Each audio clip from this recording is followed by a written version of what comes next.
Assalamualaikum warahmatullahi wabarakatuh. Perkenalkan, nama saya Sido Sumaini dari kelas Sosiologi 2C. Di sini saya akan menjelaskan materi bab 4 tentang bagaimana nilai dan norma konstitusional UUD NRI 1945 dan konstitusional ketentuan perundang-undangan di bawah undang-undang. Yang pertama ada pengertian. Kita mempunyai dua macam pengertian tentang konstitusi itu, yaitu konstitusi dalam arti sempit dan konstitusi dalam arti luas. Yang pertama, dalam arti sempit, konstitusi merupakan suatu dokumen atau seperangkat dokumen yang berisi aturan-aturan dasar untuk menyelenggarakan negara. Yang kedua, ada dalam arti luas, konstitusi merupakan peraturan baik tertulis maupun tidak tertulis yang menentukan bagaimana lembaga negara dibentuk dan dijalankan. Merujuk pandangan Lord James Bryce, yang dimaksud dengan konstitusi adalah suatu kerangka negara yang diorganisasikan melalui dan dengan hukum, yang menetapkan lembaga-lembaga yang tetap dengan mengakui fungsi-fungsi dan hak-haknya. Sehubungan dengan itu, C.F. Strong yang menganut paham modern secara tegas menyamakan pengertian konstitusi dengan undang-undang dasar.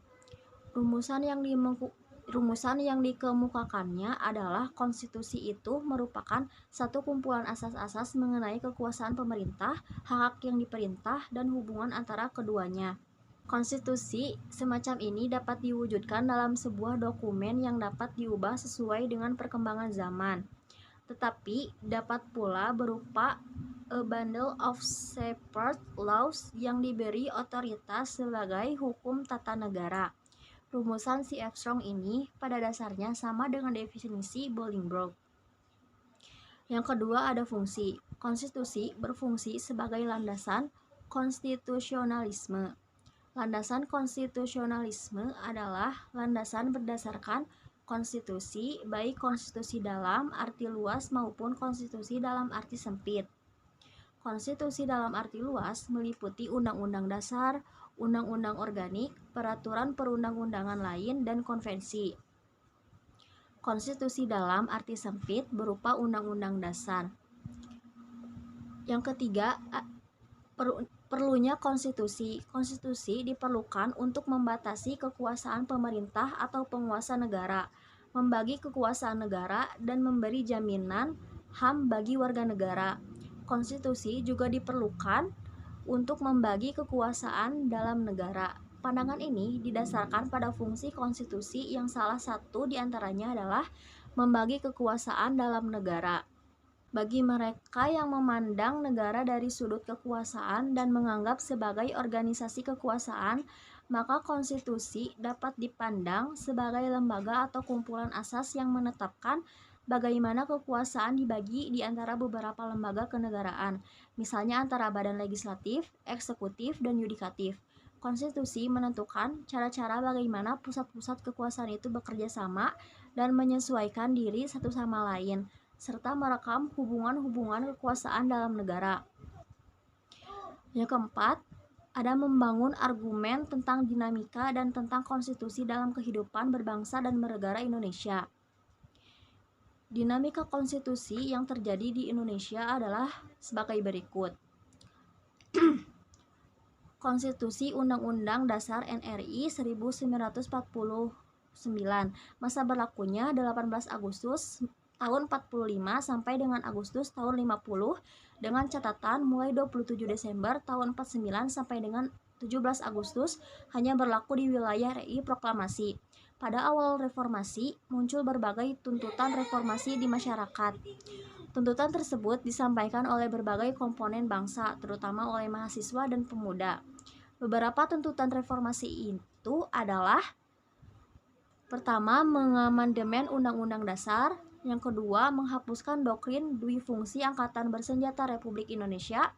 Yang ketiga, menegakkan supremasi hukum, penghormatan hak asasi manusia atau HAM, serta pemberantasan korupsi, kolusi, dan nepotisme atau KKN.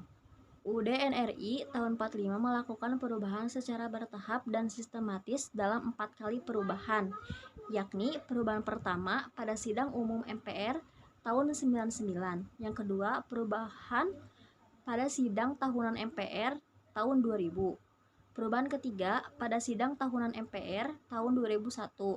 Perubahan keempat pada sidang tahunan MPR 2002.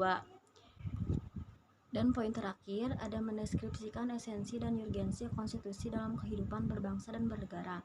Setelah melewati proses yang cukup panjang, akhirnya MPRI berhasil melakukan perubahan Undang-Undang Dasar. Perubahan Undang-Undang Dasar ini yang pada mulanya merupakan tuntutan reformasi, dalam perjalanannya telah menjadi kebutuhan seluruh komponen bangsa.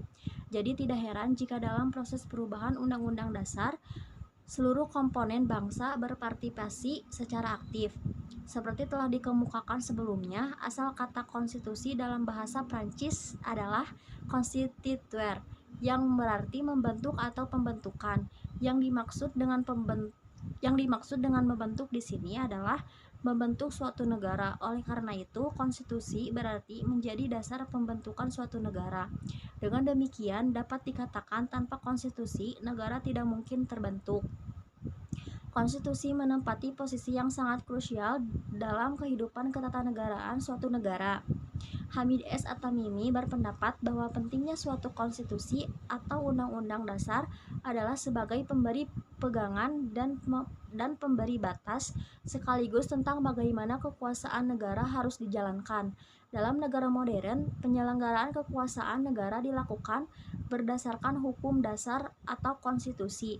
Dengan demikian, konstitusi mempunyai kedudukan atau derajat supremasi dalam suatu negara.